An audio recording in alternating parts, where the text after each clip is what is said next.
So this week it's all about wolves in sheep's clothing. An 8-year-old boy gets served with a restraining order at school, and why Colin Kaepernick is definitely not the best role model for a bunch of high school kids. Heat Sync starts right now.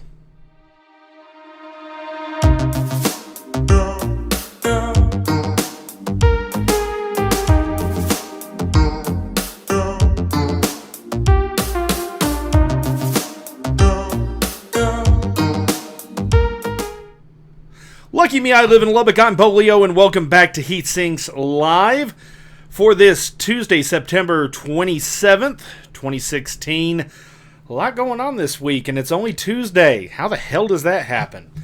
So anyways, this week, been a fun one. Resumes, and, well, more resumes. So, gotta find that job somehow. It ain't gonna find itself. Hope you're having a great one out there. So, let's start off this week's show with something I wasn't originally going to talk about this. I hadn't planned on it, but it kind of just started gnawing at me a little bit. So, as most of y'all know, during my time in Tejano radio, I really had a thing for the small, the new, and the up-and-coming artists. Anybody who's ever looked at my Facebook page for more than 5 minutes knows I'm a big supporter of Devin Banda, of Angel Gonzalez, of Roy Garcia. I can just keep going down the list. And I saw a post this week from Roy Garcia. And I point out that, before I even really get started talking about this, that I'm not affiliated with any Tejano entity anymore, so I can talk about this. I don't have a problem talking about this. I'm not associated with any news media, radio, any industry anymore. So, if this hurts some people's feelings, what I'm going to say, tough.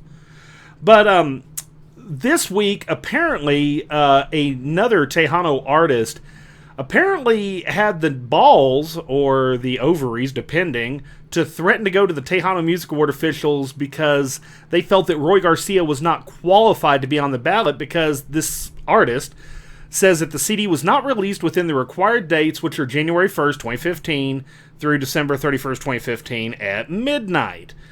Well, I'll tell you right now, folks, Roy posted this picture on his Facebook page, and yeah, he bought his own CD on the 31st of December of last year. So, yeah. So, talk about some hateful hoes out there. If it is a female, it may be a male, in which case you're just a worthless asshole. Here's what it boils down to, folks. Don't stomp on someone else's happiness just because your career's not going where you want it to. I think that is absolutely the most disrespectful thing you could say, and you're a fucking asshat. That's all I can say about it. You're a fucking asshat for doing that. I know Roy. I have met Roy. I've got to talk to him many times. I've had dinner with him. I've gone to his shows. And I'll tell you right now, Roy would never do something like that. So, for the artist that may have done this, you're an asshole. I mean, that's all there is to it. You're an asshole. And you better get down on your knees and repent, because one of these days, somebody's going to pull the same shit on you. Karma's a bitch. Oh my God, this just absolutely just pisses me off, because, I mean, how can you defeat evidence like that? I mean, that proves that the man did everything he was supposed to do, yet some douche nozzle out there decided, well, fuck you, I want to go after you, because obviously this person probably didn't get nominated or didn't have a single or a CD out in time, so, well, fuck you. I never said this was a family-friendly show. Of course, I'm not going to tell you to vote for Roy or anyone else. You vote for whoever you want to. But, of course, the voting is going on right now for I think it's the 35th annual. If I'm wrong, somebody will correct me. 35th, 36th annual Tejano Music Awards. I know who I have voted for. I have voted for some people. I voted for Roy. I'll admit it. And it's not because I'm Roy's number one fan, because, I mean, Roy's a friend. I'm going to support his music. But at the same time, when other people in the industry do really stupid shit like this, man, it's going to come back and bite you in the ass. I mean, those that know me from the Tejano radio business know that there's one particular artist who I cut off at the knees because they developed a big head. They tried to make it out that they were something a lot more than what they were, and they got cut off at the knees, and we pulled that artist's music. I'm not going to tell you who it is. Those who know me know who it is. I have no sympathy for that person. You get snotty, you get arrogant. That's what happens to you. So, to the douche nozzle that did this, get down on your knees and repent very, very quickly. And of course, vote for your favorite Tejano artist. Alrighty, on to our second story this week. Now, this story is actually a couple weeks old. I have just heard about it. But the main story isn't what's interesting. It's kind of the follow-up. This is coming to us from KMOV-TV out of Jefferson County, Missouri. And I'm just going to play the story because you're going to hear this and you're just going to go, what? More on a story News 4 broke last night that is just exploding on social media. It's about an order of protection issued against a third grader. We wanted to know why this was done in school in front of all of his classmates. News 4's Russell Kinsall has spent the day getting answers. 8-year-old Peyton Whitehead is a third grader in the Hillsborough R3 school district. As unusual and rare as this case is, one of the questions that many are asking is why put the child through the embarrassment of having him removed from school by a deputy in front of his classmates. Peyton Whitehead won't be attending classes in the Hillsborough school district anytime soon. Danielle Whitehead is his mother. But the cop told me that my son is not allowed to attend school now. Peyton was sitting in his third grade class at Hillsborough Elementary School when a deputy came in and served him with an ex parte order of protection.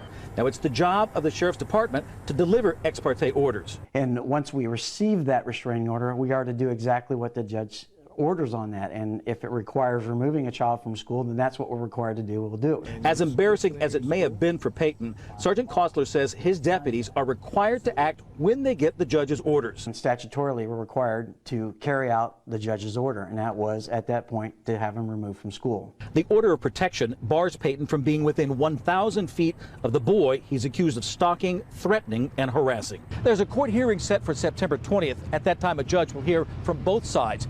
If that order of protection does remain in place, then Peyton will be barred from school for 180 days up to 1 year. In Hillsborough, Russell Kinsall, News 4. More on a... Okay! What the fuck? I mean, seriously, folks, what the fuck? So I heard that, and I'm just like going, you've got to be kidding me. They didn't even have the decency to, like, pull the kid out and, like, take him to the office. They had to do it. No, they didn't have to do that. They chose to do that. And the whole, well, we're statutorily required. Yeah, but you don't have to do it like that. You could have sat there, told the kid, get his stuff, go to the principal's office. They could have taken care of it away from the friends, the classmates. Now, the little boy is accused of threatening a couple of kids who are, strangely enough, also his neighbors, threatening to kill them, cut the girl that lives next door's head off. I mean, shit that, 8-year-olds are going to say stuff. Now, these days, does that mean they're going to do it? Hell, I don't know. But then the story gets really weird, okay? And this one just... I may actually play the story for you on this one, too, because I can't get it to... I can't get it to work right for some strange reason, because the follow-up is even more twisted. Okay, the video's not going to play, so I'll just tell you about it. Mother of a Hillsborough third grader with an order of protection against him is now facing serious legal issues of her own. According to... Did it download? I think it downloaded, so if it did, let's see if we can go ahead and play this real quick, because this is just... It goes from weird to weirder. No, it didn't want to download, so, oh well. Nope, it didn't want to load, so... Oh, yeah, it did too. So, hold on just a second. Let me see if I can find it real quick.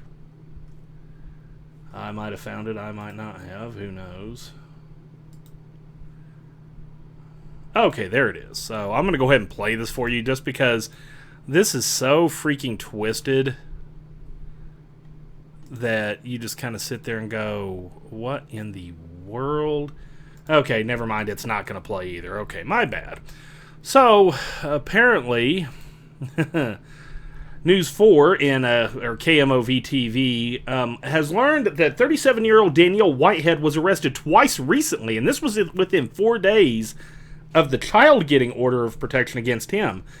And apparently she now has multiple orders of protection against her. In court documents, Peyton Whitehead is accused of telling another boy, this is the little boy, he was going to slice off his head and telling a girl he was going to murder her with a knife and throw her off a cliff. Over the second week of September, deputies were called to the Whiteheads neighborhood 3 times, and on September 10th made an arrest. There was an arrest made with 37-year-old white female. She was transported to the Jefferson County Jail. Official with the Sheriff's Department said that the suspect was booked on suspicion of assault, domestic violence, trespassing, failure to comply with a court order, and then released pending application of warrants. The Sheriff's Department's not releasing the name of the suspect since warrants haven't been returned, but they were able to confirm that it was Daniel Whitehead, the husband and the father of the little boy. So apparently 3 other orders of protection were filed against Whitehead over the weekend, bringing the total number of protection orders against her to 4. Previously, an order of protection had been filed against Daniel Whitehead by the mother and the family that filed the order against the little boy. Apparently, the mother is accused now of threatening to kill her neighbor and telling the woman to move or die. Okay, recent orders of protection were filed by a neighbor who claimed Whitehead threatened to harm her and another neighbor who alleged Whitehead attacked her on September 10th. Court documents woman claims that Whitehead was trying to rip my cheek off and banged my head against a truck window a few times. The fourth order of protection was filed by the husband, Ronald Whitehead. In court documents, he claimed she had been violent with the son and him. He goes on to allege that she threatened to hit him with a lamp over his head and to leave with the little boy. The court order, Mr. Whitehead is given custody of the little boy, and she is not allowed to live at the family home and has to participate in court-approved counseling program for batterers and or substance abuse. So, holy fuck. Now we know where the little boy's getting it from, because apparently mama's batshit crazy. So, I don't know. That's pretty screwed up to sit there and, first of all, you got a little boy who's got a restraining order against him, but now the story becomes more and more clear that apparently a little boy's learning all this stuff from mama, and mama is batshit. I've tried to see if there's any follow-up stories to this, because apparently both the kid and her were supposed to be in court like a week ago, and there has been absolutely no follow-up on this story. If there is anything, I'll tell you about it, because I kind of want to know myself. But, I mean, to sit there and issue a restraining order on an 8-year-old, and then you find out the mother was just batshit herself, well, there's some serious problems in that family. Alrighty, our next story tonight, and this one kind of bothers me a little bit. First of all, I will say this much: I do not think very highly of Colin Kaepernick at all. I think he's a douche nozzle too. In this country, we do have the right to free speech. You can say or pretty much do anything you kind of want, but there's repercussions for this, and he's facing them now. Well, a California high school team staged a bizarre die-in to protest the singing of the national anthem. The Castlemont High School Knights, based in Oakland, California, engaged in what could be considered a shameful display of anti-American behavior, and happened during a Friday night football game last Friday night. I'll say he's disgraced, because I think he is. Disgraced NFL player Colin Kaepernick was on hand to encourage the children to disrespect America and the armed forces. By the way, this is Fox News, not mine, so they throw their own little spin on it. He had this to say: I had to come out here and stand with y'all. I so appreciate what y'all did. I love y'all. Y'all my brothers. I'm here with you.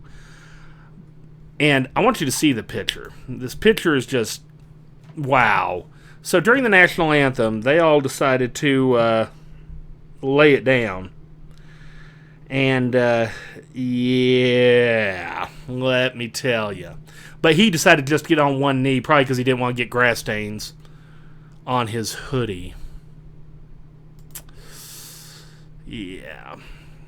And for those of you that the live stream is glitching out, I apologize profusely, and I am hoping that it returns here in just a couple of minutes. But so basically, all these guys on this football team decided, hey, yeah, so let's protest the singing of the national anthem by laying down and looking like an even bigger bunch of douche nozzles. I don't get this bullshit. I don't get it at all. I mean, if you don't want to salute, or you don't want to put your hand over your heart or whatever, that's fine and dandy, but at least stand there. So, yeah, that just annoys the absolute hell out of me. And Colin Kaepernick, I mean, what an idiot this guy is. Once again, fully believe, hey, you know what? You've got the right to say whatever you want, but there are repercussions. I mean, I can go walk into my local theater and yell fire, but you know what? I'm probably going to jail for it. Yeah, I can say it. It comes with repercussions. So, Colin Kaepernick, you are my douche nozzle of the week. This has been a pretty salty episode, even for me, so if you're not used to hearing me talk like this, get used to it. Okay, so that's almost our time for tonight. Just to let you know what's going on, there will not be an episode this Thursday because Friday, we're going to do it again. It's going to happen this time. We've been told it's going to happen. We will be doing a special collaboration with Hacker Uncensored. I will be in Amarillo with Tommy the Hacker from 96.9 KISS FM, and we're going to be talking to the guys from the Latin Comedy Jam Tour that are going to be in Amarillo on Friday night. And hopefully, if everything works out right, we will be talking to Carlos Mencia. Crossing fingers, hoping that happens. So there won't be a Thursday show this week, but Friday we will be in Amarillo doing the Heat Sinks Hacker Uncensored collab. If you've never got to check out Hacker Uncensored, I'm going to put a link somewhere in all this where you can check out Tommy whenever he's doing his thing. Awesome guy. Glad I can call him a friend. And, of course, you can check his morning show out on 96.9 KISS FM in Amarillo. I believe you can listen to them live. Of course, you can also watch them live. They stream live. I wonder who set that up. So you can check that out weekday morning, 6 to 10 a.m. in Amarillo. And, of course, the various ways you can get a hold of me. You can catch me on Facebook, facebook.com/DJ Boleo. Of course, you can email me at bo@djboleo.com. Call the Google Voice message line. It's just a Google Voice number. It's nothing special. 806-429-2088. Of course, I am also on the web now, www.djboleo.com. That website's still kind of a work in progress. Way for me to show off what I do, what I've done, what I can do for you and your business. And, of course, you can help support this channel on Patreon. You can go to patreon.com/Boleo and help keep the show rolling and going and all that good stuff. And, of course, for those in the radio or music industry, you need a voiceover guy. You're with a radio station, you need somebody to voice track, you need commercials done. Hey, get a hold of me. I'm available right now until further notice, so, hey, why not give me a call at one of those numbers? Hope y'all have a great week. We will see you Friday night for Hacker Uncensored and Heat Sinks Live from the Amarillo Civic Center and the Latin Comedy Jam Tour. And hopefully we'll be talking with Carlos Mencia. Otherwise, hope y'all have a great week. We'll see y'all Friday night.